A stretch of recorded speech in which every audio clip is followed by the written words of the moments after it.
poco a poco. Ahora. Ok.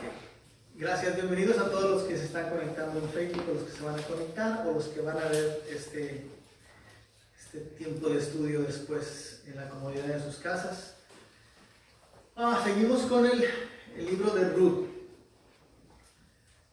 Yo creo que todos nosotros nos gusta escuchar historias de la familia. ¿Quién no ha escuchado historias de la familia? ¿Quién no se ha sentado con mamá o con la abuelita y te empiezan a contar historias y te traspones un poquito o te traspasas a ese tiempo, te tratas de imaginar todo lo que estaba sucediendo con la familia, con los abuelos, bisabuelos, tatarabuelos?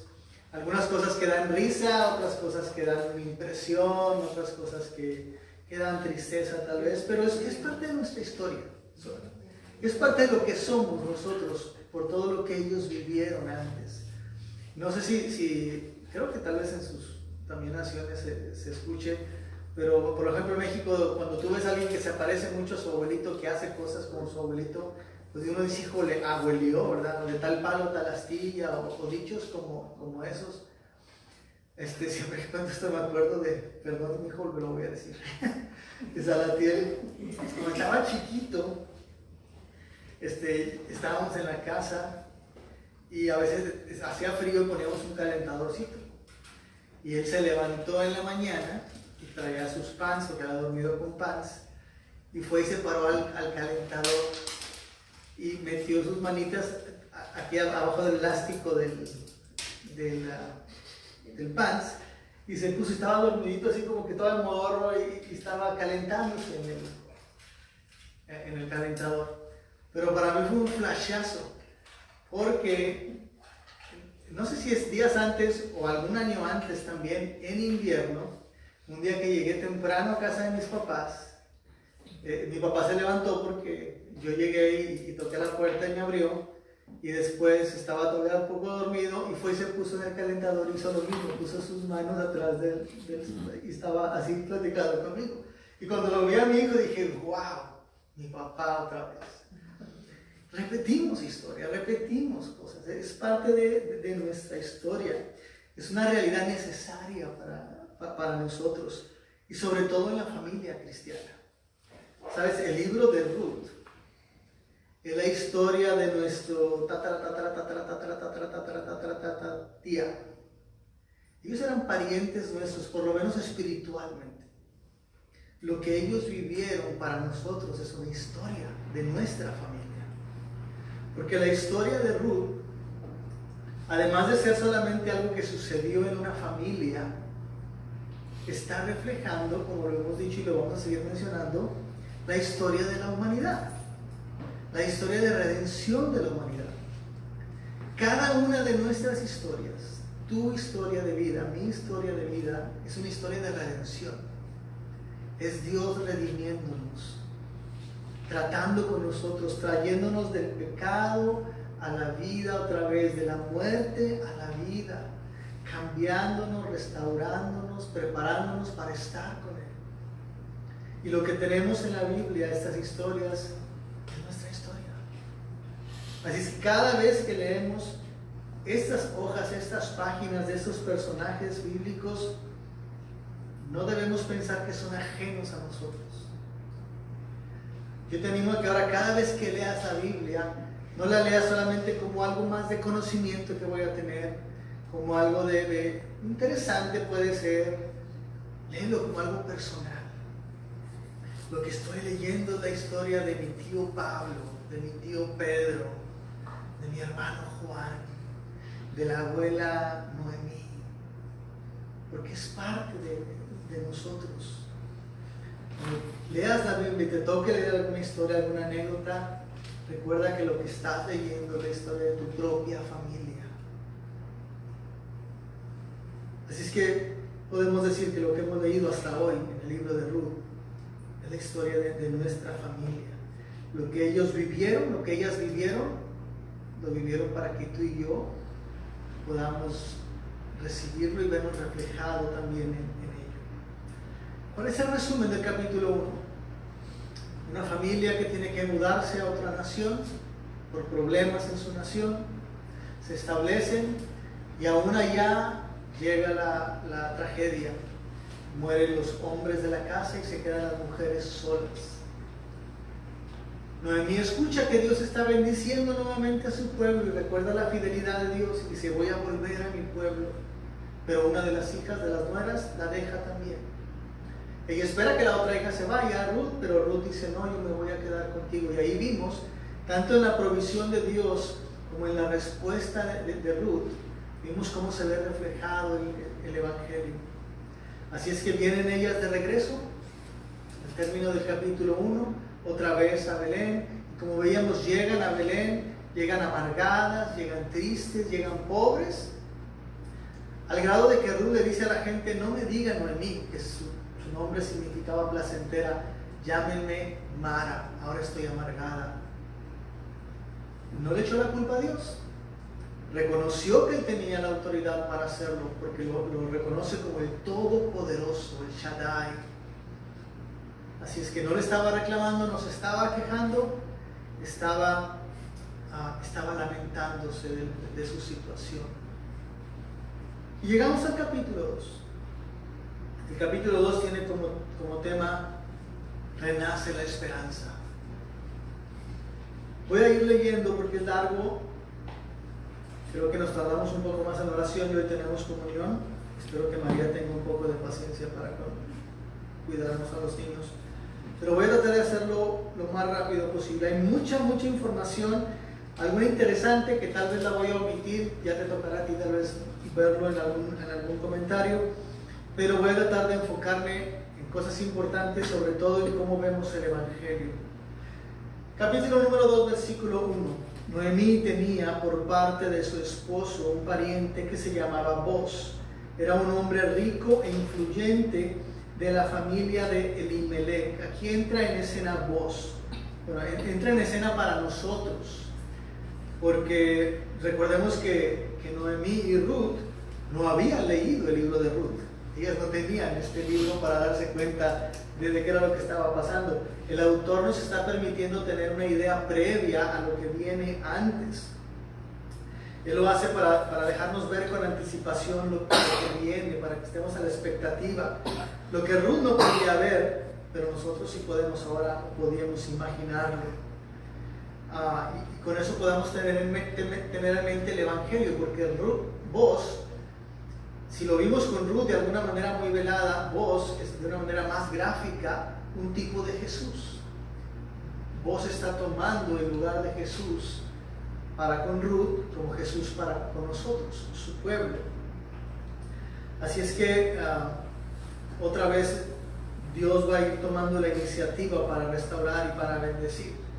El nombre de Boz significa rico o valeroso. Alguien que tiene poder, que tiene autoridad, pero al mismo tiempo que es honrado, que vale en su persona. Boz era una persona reconocida, era fiel a Dios, un instrumento preparado por Dios para poder redimir a Ruth y a Noemí. Esta preparación de la que hablo no solamente de Boz, sino de todo el panorama, no fue algo que Dios hizo así de última hora. No es algo que Dios dijo: pobre Noemí, pobre Ruth, déjame cambiar las cosas para arreglarlas. ¿Sabes? Esto fue algo que Dios había preparado desde años y años y años atrás. Para este momento, para esta situación que ellas iban a vivir. Versículo número 2. Sucedió que Ruth, la moabita, recuerda como siempre menciona y recuerda la moabita, le dijo a Noemí: permíteme ir al campo a recoger las espigas que vaya dejando a alguien a quien yo le caiga bien. Anda, hija mía, le respondió su suegra. Ruth salió y comenzó a recoger espigas en el campo detrás de los segadores. Algunas cosas importantes. Esto que estaba haciendo Ruth era algo atrevido, era algo peligroso. En aquellos tiempos, tal vez si alguien está aquí de derechos humanos diría como que pues es que eso no debería ser, la libertad y el derecho que cada uno tenemos, pero en aquel tiempo la forma y la cultura que tenían era muy cerrada. Y si venía un extranjero, no lo dejaban entrar, algunos hasta los mataban. Más siendo una moabita, Permíteme leerte Levítico 19:33. Cuando algún extranjero, esta es una ley que Dios había puesto, pero no siempre la cumplían. Dios les había dicho al pueblo: cuando algún extranjero se establezca en el país de ustedes, no lo traten mal. Al contrario, trátenlo como si fuera uno de ustedes. Ámenlo como a ustedes mismos, porque también ustedes fueron extranjeros en Egipto. Yo, el Señor y Dios de Israel. Esa última frase es: yo lo firmo, lo estoy diciendo yo. Dios es un Dios bueno, y Dios había dado esta buena ley para que el pueblo de Israel se relacionara con otros pueblos. Pero recordemos que el pueblo es pecador y es egoísta, y no siempre cumplía las cosas que Dios le mandaba, y a veces guardaban rencores. Ahora, además de que el pueblo era duro, Dios también había dicho algo especial para los moabitas. Porque recuerdan de dónde salió Moab. Recuerdan que Lot se fue a Sodoma, a Gomorra, y ahí vivió, y cuando vinieron los ángeles a destruir, él salió y su esposa se convirtió en sal. Y las hijas, en vez de esperar a que Lot las guiara seguramente otra vez hacia Abraham, al pueblo de ellos, y donde ellas pudieran casarse, ellas dijeron: estamos solas. Entonces emborracharon al papá, tuvieron relaciones con él, y de ahí nació Moab y Amón. Los moabitas y los amonitas. No es que Dios haya dicho que eso estaba bien, lo permitió, tenía una razón, porque a través de Moab algún día iban a ser Ruth, y él tenía un plan especial para eso. No es que Dios lo haya visto bien, pero lo permitió, al grado de que Amón y Moab fueron pueblos desechados por Dios. Pero Dios todavía muestra su misericordia para algunos. Pero cuando el pueblo de Israel iba saliendo de Egipto y tenía que llegar a la tierra prometida, los moabitas tuvieron un pleito con ellos. Deuteronomio capítulo 23, versículo 3. Dios declaró esto: no entrará amonita ni moabita en la congregación de Jehová, ni hasta la 10ª generación de ellos.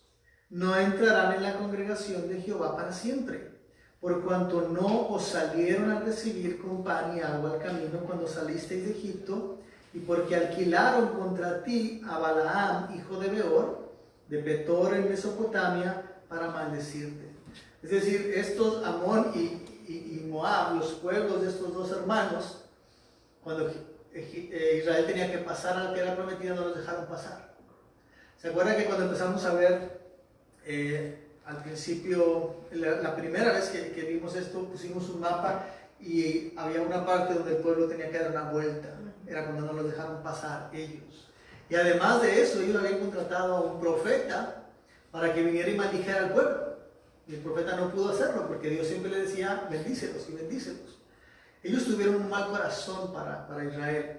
Por eso es que Dios da esta ley contra los moabitas. Así es que imagínate ahora, todo esto es el contexto para que veas. Imagínate Ruth llegando, el pueblo sabe que Noemí vino y trajo a su nuera, y su nuera es moabita, y ahora esta moabita anda en nuestros campos espigando nuestro fruto. ¿Te puedes imaginar cómo la veían? No era fácil para ella, podía ser un peligro para ella el estar haciendo esto.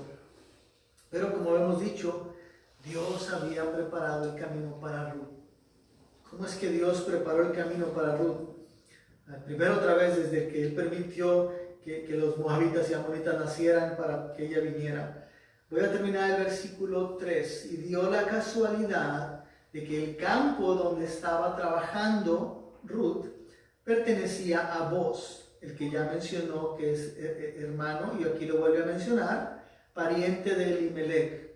Versículo 4, en eso llegó Boz desde Belén y saludó a los segadores: que el Señor esté con ustedes, que el Señor lo bendiga, respondieron ellos.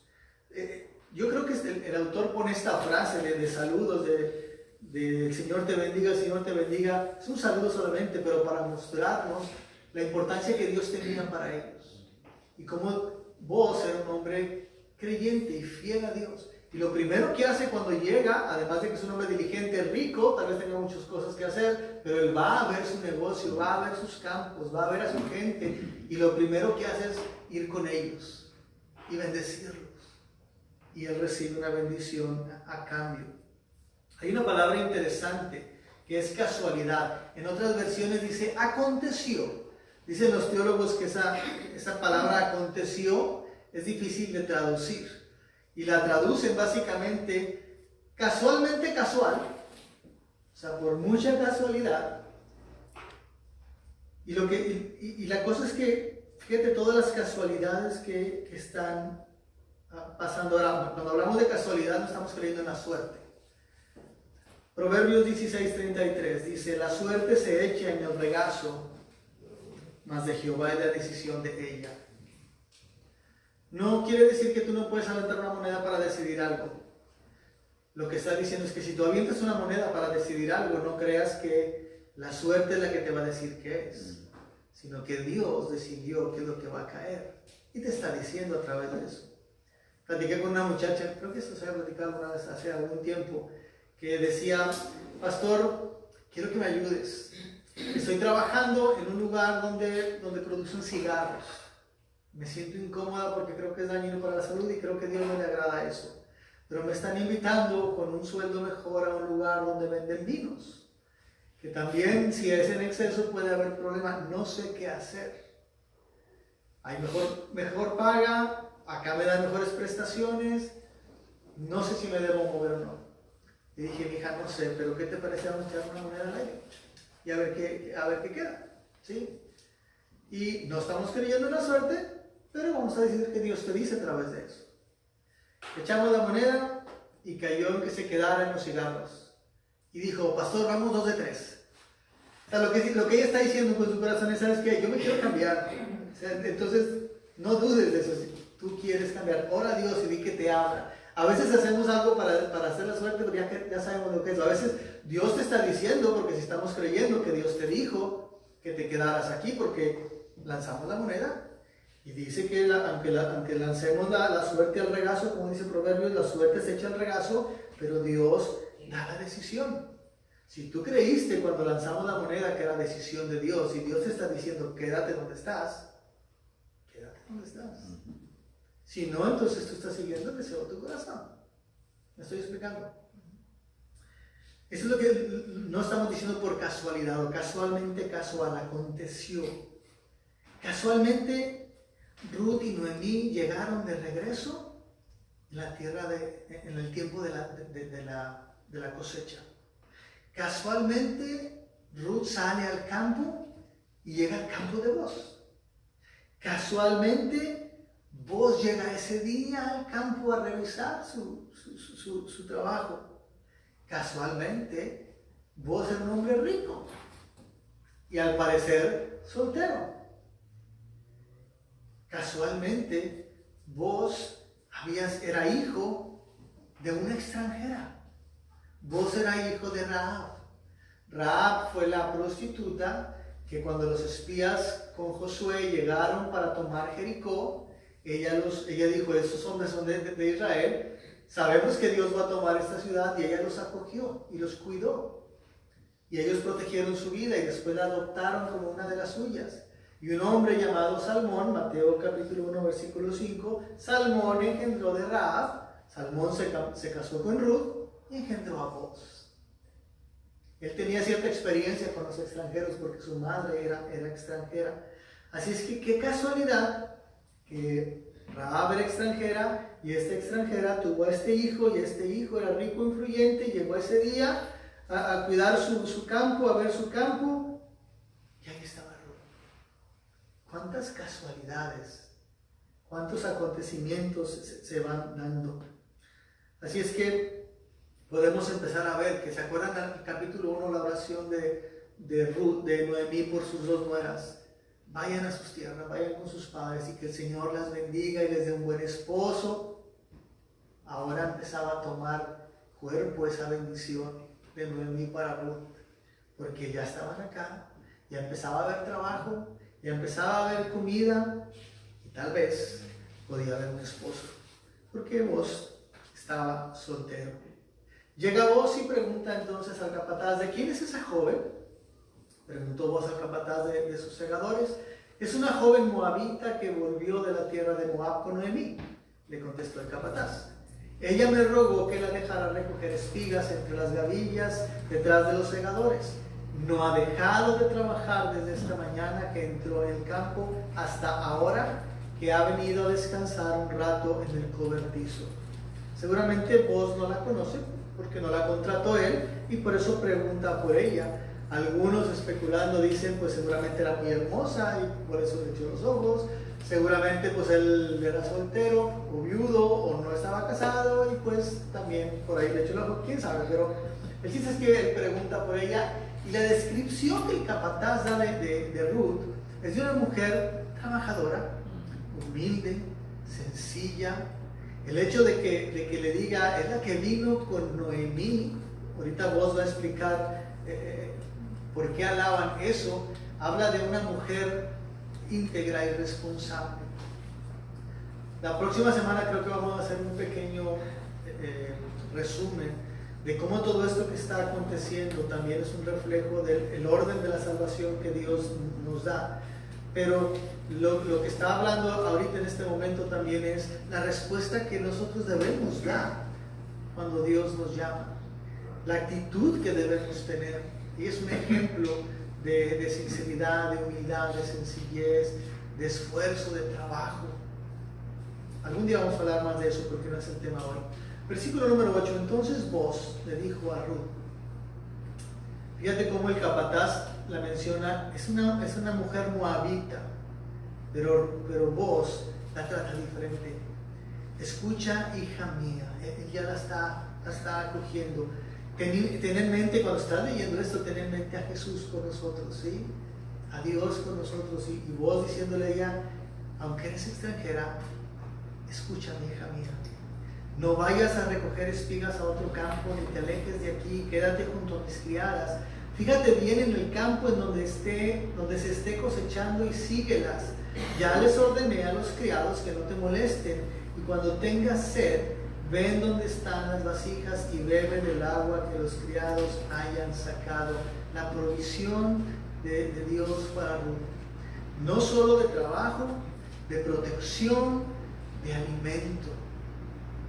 Y eso es lo que Dios hace con nosotros. Jesús protege nuestra vida, protege nuestra salud, protege nuestro alimento, protege nuestro cuerpo espiritual, nuestra vida espiritual, por así decirlo. Todo este es un reflejo del cuidado de Boaz para Ruth, apenas al conocerla, que para nosotros es un reflejo del cuidado de Dios para nosotros. Me voy a brincar unos versículos del 9 al 15 y dice, después, cuando ella se levantó a recoger espigas, habían comido, ahorita vamos a mencionar eso, Boaz dio estas órdenes a sus criados. Aun cuando saque espigas de las gavillas mismas, ya las que tienen ustedes armadas, si ella llega a sacar espigas de ahí, no la hagan pasar vergüenza. Más bien, dejen caer algunas espigas de los manojos para que ella las recoja y no la reprenda. Vos estaba cumpliendo la ley de Dios. Dios estaba cumpliendo mandamientos de Dios. Era un hombre, entonces, por lo que ya habíamos dicho, íntegro, sano, rico, honorable, temeroso de Dios, fiel a Dios, que cumplía los mandamientos de Dios. ¿Sabes? En la antigüedad, en ese tiempo, había muchas leyes, pero voy a mencionar tres que había. Había una ley social, que era para el extranjero, para el huérfano y para la viuda, que decía así, Deuteronomio 34, 19.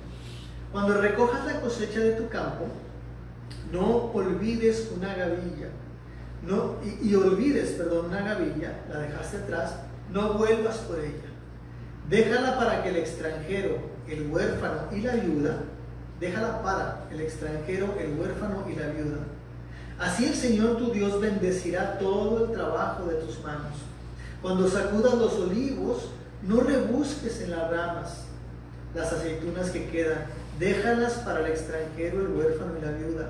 Cuando coseches las uvas de tu viña, no repases las ramas. Los racimos que queden, déjalos para el inmigrante, el huérfano y la viuda. Recuerda que fuiste esclavo en Egipto, por eso te ordeno que actúes con justicia. Vos sabías eso.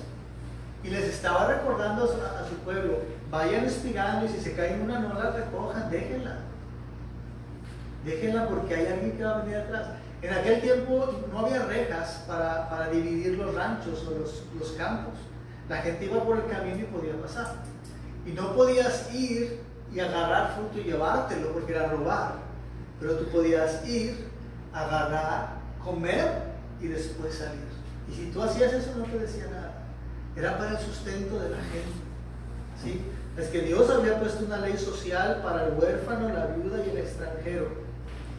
Ahora, lo que va a pasar después con vos y Ruth y Noemí es que había otra ley, que la voy a mencionar aunque la vamos a ver después, que era la ley del levirato, es decir, la de la descendencia. Deuteronomio 25:5. Si dos hermanos viven en el mismo hogar y uno muere sin dejar hijos, su viuda no se casará fuera de la familia.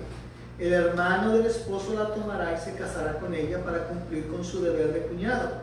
El primer hijo que ella tenga llevará el nombre del hermano muerto para que su nombre no desaparezca de Israel. ¿Se acuerdan que por qué Noemí le decía, váyanse porque me van a esperar a que me case, para que tenga más hijos y después que estos hijos crezcan y se casen con ustedes, para que su nombre siga? No, porque ya es tarde para mí. Lo que Dios está preparando es que si no eran los hermanos, podían ser los primos. Alguien de la familia que tomara a esa viuda, se casara y el primer hijo que tuviera iba a llevar el nombre del difunto para mantener la familia. Era algo que Dios había destinado, decretado, mandado para cuidar a su pueblo. Y había otra ley que se llama el redentor, que era para las propiedades. La primera era para alimentar, la segunda era para mantener la familia, la tercera era para mantener la propiedad. Levítico 25. En el caso de que uno de tus compatriotas se empobrezca y tenga que vender parte de su heredad familiar, su pariente más cercano rescatará lo que su hermano haya vendido. Si el hombre no tiene a nadie que pague el rescate a su favor, pero él mismo llega a prosperar y consigue lo suficiente para rescatar su propiedad, deberá calcular el número de años transcurridos desde la venta y reembolsar el saldo a quien le haya comprado. Así podrá volver a su propiedad. Pero si no consigue lo suficiente para rescatarla, la tierra quedará en posesión del comprador hasta el año del jubileo, cuando el que vendió la recobrará, y ésta volverá a su heredad familiar. Cuando Dios repartió la tierra a las 12 tribus de Israel, les dijo, esto es tuyo y nadie te lo va a quitar. Esto es tuyo. Si el pueblo empezó a crecer, la familia empezó a crecer, tuvieron un problema y para vivir decidieron vender parte de su propiedad, había un tiempo que eran a los 50 años, ellos podían recuperar otra vez su propiedad. Pero no era a los 50 años empezando de aquí, Dios ya tenía tiempos establecidos. De que si esta propiedad se vendió en el año 25, pues ya nada más faltaban 25 para recuperarla. Pero tú tenías que pagar algo para recuperarla. La idea es que la tierra no estaba de oquis. Cuando los campos se tenían, si alguien compraba la tierra, él tenía que trabajar la tierra para ganar su fruto, y entre más tiempo iba pasando, la tierra de alguna manera se iba devaluando para que cuando el dueño original la quisiera tener, pudiera tenerla, pero que esta persona hubiera sacado su beneficio de eso. ¿Me estoy explicando? ¿Sí? Es que si pasaban 20, 30 años, tú ya habías trabajado la tierra, tenías tu fruto, y yo te voy a pagar por el resto de los años que no la vas a trabajar, porque la habías comprado, pero la tierra es mía. Dios había establecido eso para proteger la posesión de las familias. Así es que, fíjate cómo Dios, es algo impresionante, había preparado el camino para Ruth. Desde años antes, desde que Dios le dio la ley a Moisés, y estaba preparando al pueblo para apenas repartirlo, porque algún día iban a ser una mujer en un pueblo de Moab, iba a ser traída al casarse con un judío, y le iban a traer, iba a quedar viuda, y alguien la iba a redimir para casarse con ella, para restaurarla, porque a través de ella iba a venir el rey David. Y a través del rey David iba a venir Jesús. Y eso es una bendición para todos nosotros. Es decir, si te das cuenta, Dios preparando el camino desde antes, no nada más para Ruth, para ti también. lo que vivió Moisés, lo que vivió Josué, lo que vivió Ruth, Noemí, vos. Era todo el camino para que tú y yo hoy pudiéramos recibir la bendición de tener la seguridad de que vamos a estar con Dios otra vez, porque Cristo nos redimió. Y tenía que haber pasado todo esto para poder que Él viniera, porque así lo había establecido Dios. Aquí es donde vemos cómo Dios empieza a cumplir la redención de Noemí y de Ruth. Primero proveyendo para sus necesidades vitales, dándole trabajo a Ruth. Y recuerda que ese es un reflejo de lo que Jesús ha hecho por nosotros para redimirnos. Versículo número 10. Después de que el Boaz le dice, mira mija, quédate aquí con nosotros, ve atrás de las segadoras, no te vayas a ningún otro lado. Esta es la expresión de Ruth. Ruth se inclinó hacia tierra, se postró sobre su rostro y exclamó, ¿cómo es que le he caído tan bien a usted hasta el punto de fijarse en mí, siendo solo una extranjera? Ella reconocía que no merecía el favor de Dios. Ella reconocía que era extranjera. Ella reconocía que iba a ver qué podía sacar para tratar de subsistir. Sin embargo, se encuentra con una gran bendición. Esa es la actitud que a nosotros nos toca tener. Nosotros somos pecadores.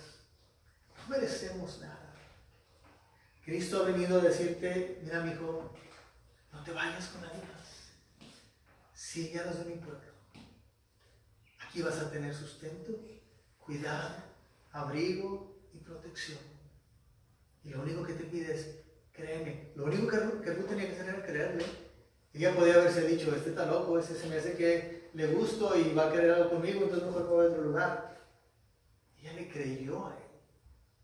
Lo único que nosotros tenemos que hacer es creerle a Jesús. Pero tenemos que llegar con esta misma actitud. ¿Cómo es que te fijas en mí, Jesús? Si soy un pecador, si soy un extranjero, ¿por qué tienes esa gracia para conmigo?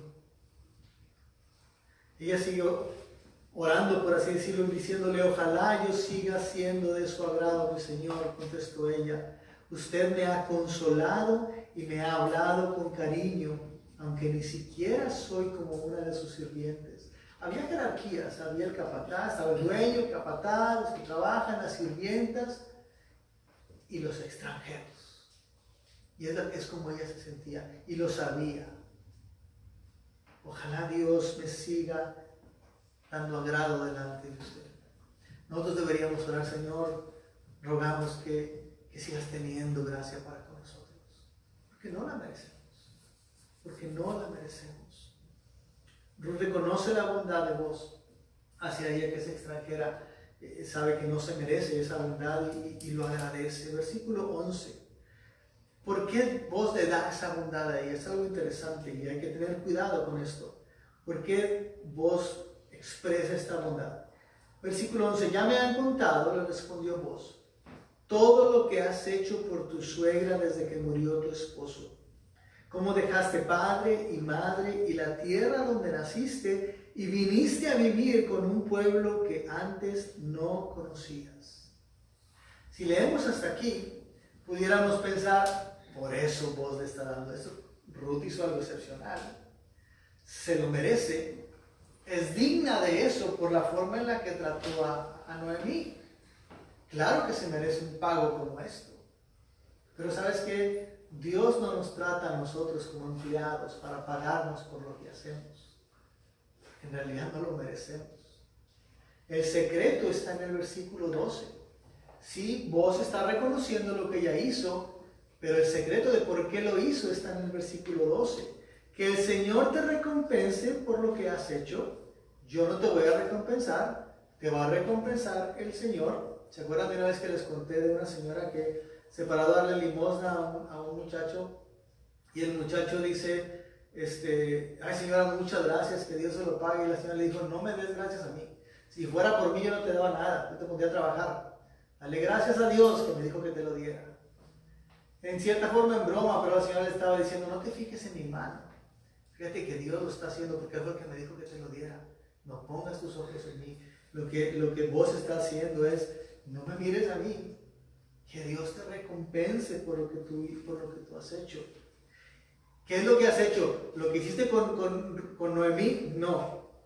Que el Señor Dios de Israel, bajo cuyas alas has venido a refugiarte.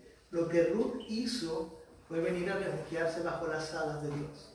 Es decir, lo mencionamos en los domingos anteriores.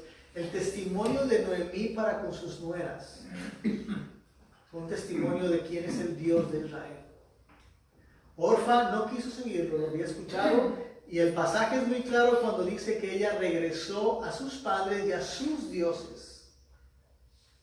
Era algo importante, sus dioses. Ruth le dice, yo voy a estar donde tú estés, yo voy a morir donde tú mueras, yo voy a ser enterrada donde tú seas enterrada, tu Dios será mi Dios. Es decir, lo que Ruth aprendió de Noemí fue a conocer a Dios. Y cuando Ruth conoció a ese Dios a través de Noemí, ella dijo, de aquí soy, de aquí no me muevo. No por Ruth, no por Noemí, perdón, por el Dios de Noemí. Por eso Boaz le dice, tú dejaste a tus dioses. Imagínate el contraste para Ruth de no solamente dejar a la familia, sino también negar a sus dioses. En ese tiempo, negar a un Dios para ese Dios era una blasfemia.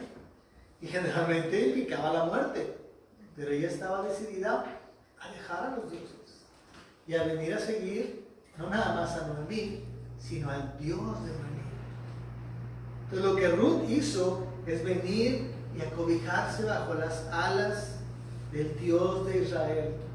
Y porque creía en ese Dios de Israel, fue que él trató a Noemí de esa manera. ¿Me estoy explicando? La salvación no la ganamos. No es porque hacemos buenas cosas. Él nos la ha regalado. Y cuando nos acobijamos bajo sus alas, bajo su salvación, podemos hacer las cosas que Él quiere que hagamos. No porque las merecemos, sino porque Él se las merece. Versículo 14. Ya para terminar, a la hora de comer, Boaz le dijo, ven acá, sírvete pan y moja tu bocado en el vinagre. Cuando Ruth se sentó con los segadores, Boaz le ofreció grano tostado. Ella comió, quedó satisfecha y hasta le sobró. Así que Ruth recogió las espigas en el campo hasta el atardecer, las desgranó, las recogió, la cual pesó más de 20 kilos. La cargó de vuelta al pueblo y su suegra vio cuánto traía. Además, Ruth le entregó a su suegra no nada más lo que traía de la cebada, sino lo que le había sobrado de lo que había comido, porque parece ser que Boaz le dio un plato grande de comida. Su suegra le preguntó, ¿dónde recogiste espigas hoy? ¿Dónde trabajaste? Sin saber quién, ya está bendiciendo a este hombre. Bendito sea el hombre que se fijó en ti. Entonces Ruth le contestó a su suegra acerca del hombre con quien había estado trabajando. Le dijo, el hombre con quien hoy trabajé se llama Boaz. Que el Señor lo bendiga, exclamó Noemí delante de su nuera. El Señor no ha dejado de mostrar su fiel amor hacia los vivos y a los muertos. La esperanza renace. Cuando Noemí dice el Señor no ha dejado de mostrar, no se está refiriendo a Boaz, está bendiciendo a Boaz, pero está diciendo el Señor a través de Boaz no ha olvidado su fiel amor hacia los que estamos vivos y hacia los que ya han muerto, hacia la familia de ella. Esto para nosotros, lo vamos a ahondar en los siguientes capítulos, es un reflejo de lo que Cristo hace por nosotros. Él viene y su misericordia se alcanza para los que estamos vivos y para los que nosotros hemos llamado que se han muerto, porque están con Él todavía, están en su presencia. La esperanza ha renacido, la armadura se empieza a ir. Introducción para la próxima semana. Ese hombre es nuestro pariente cercano, es uno de los parientes que nos pueden redimir, y es lo que vamos a hablar sobre Boaz y su obra redentora. Ruth la moabita añadió, incluso me dijo que quedara con sus criadas hasta que terminaran de recoger toda la cosecha. Hija mía, te conviene seguir con sus criadas, le dijo Noemí, para que no se aprovechen de ti en otro campo. Así que Ruth se quedó junto a las criadas de Booz para recoger espigas hasta que terminó la cosecha de la cebada y trigo. Mientras tanto vivía con su suegra, Dios extendiendo la bondad para ella mientras duró la cosecha, el tiempo que duró, y lo vamos a ver cómo lo va a seguir extendiendo todavía más. Esto lo vamos a hablar todavía en los capítulos que vienen, pero esta es una muestra del cuidado de Dios para Ruth, para Noemí. Es una muestra del cuidado espiritual de Dios para ti y para mí. Porque otra vez recuerda esta historia familiar, la historia de tu familia, de tus antepasados, que está reflejando tu propia historia. Y viene lo bueno, viene la redención, viene lo que hace brotar la esperanza que hoy está renaciendo para poder estar seguros de que un día vamos a estar con Él. Vamos a orar. En la oración voy a bendecir los elementos, porque es un buen día hoy hoy que hablamos de que una esperanza renace, es un buen día recordar lo que Cristo hizo por nosotros, siendo Él nuestra provisión con el pan, siendo Él nuestra provisión con la sangre y nuestro rescate de la amargura, de la esclavitud, de la pobreza como ellas vivieron. Eso es lo que Él significa para nosotros. Cierra tus ojos, por favor. Oh, Señor, gracias. Gracias por esta historia de nuestra familia pasada. Gracias por la oportunidad de ver lo que tú hiciste y cómo tú preparaste todas las cosas, Señor, para que esto sucediera. Gracias porque en tu infinito amor, en tu infinita bondad, misericordia, en tu decreto eterno, Señor, tú ya habías preparado todo esto, no solamente para Ruth y para mí, sino también para nosotros. Gracias, Señor. Permite que lo que deba quedarse en nuestra mente se quede. Permite que lo que debe sembrarse en el corazón y producir fruto produzca. Permite, Señor, que leamos tu palabra de una manera diferente y que podamos, página tras página, ver a Jesús reflejado ahí, y que eso nos motive a seguir adelante. Permite, Señor, que los elementos que tenemos hoy aquí delante, el pan y el jugo de uva, sirvan para recordar lo que tú hiciste, sirvan para verte como nuestro voz, como nuestro Redentor, que nos mantiene, que nos alimenta, que nos protege, que nos salva, que nos restaura, que nos asegura nuestro futuro. Señor, que nos sirvan para animarnos a salir de aquí, para compartir de este Evangelio con otros, de nuestra fe. Estos elementos, Señor, sirvan para afianzar la fe, madurar nuestra fe. Si hemos pecado contra ti, Señor, por favor, perdónanos. Y también que estos elementos sirvan para recordarnos tu perdón y nuestra necesidad de arrepentimiento. Y cuando cada uno, Señor, tenga el pan en su mano y la copa en su mano, se ponga a cuentas contigo, te dé gracias por lo que tú has hecho y esté expectante de lo que vas a hacer con su vida, Señor, en el futuro. Gracias. Muchas gracias, Señor. En el nombre de Jesús. Amén.